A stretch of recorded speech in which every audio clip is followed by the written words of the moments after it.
3 máu là tân chọc ấy một bố này thiệt chẳng hay thiệt đánh tôi dôn tiết có 3 máu ta mong một mùi ta mong bố là tân chọc chẳng kèng lại nó có đánh tôi dôn một nặng này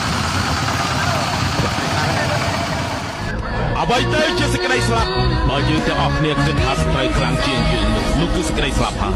ភាពកំសាន្តដែលកើតឡើងមាននៅក្នុងសមរភូមិក៏ជាសេចក្តីស្លាប់ផងដែរបើយើងមិនដោយឲ្យស្ត្រីប្រមាថម្ដាយរបស់យើងទាំងអស់គ្នាហើយនៅទុកជីវិតឲ្យគេទៅទៀតយើងត្រូវយកក្បាលរបស់វាដាក់ដល់បាតជើងរបស់ម្ដាយយើងបើយើងបោកក្រោយនោះយើងទទួលសេចក្តីស្លាប់យើងត្រូវតែជំនះលើសេចក្តីស្លាប់ទាំងអស់ទី9ខែ12ទី25អរគុណយើងនឹងចេញអស់ហើយទៅសតណាមួយទៅខ្ញុំទាំងឯងនៅបានទេគ្រាបមកខ្លាំងមែនទេជុំបាញ់គឺកាន់តែខ្លាំងទៅខ្លាំងទៅ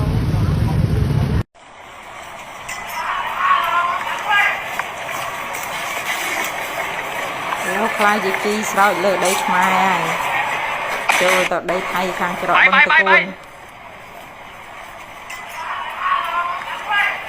ហ៊ានចូលមកដល់កើតជីនៅលើដីបឹងតកូន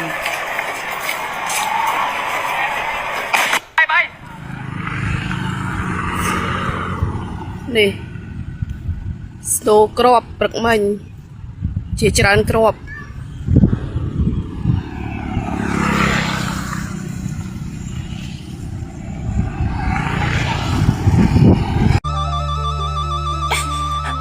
អនិច្ចាព្រំដែនកម្ពុជាសៀមកើតសឹកសង្គ្រាមសៀមប្លង់ដីខ្មែរ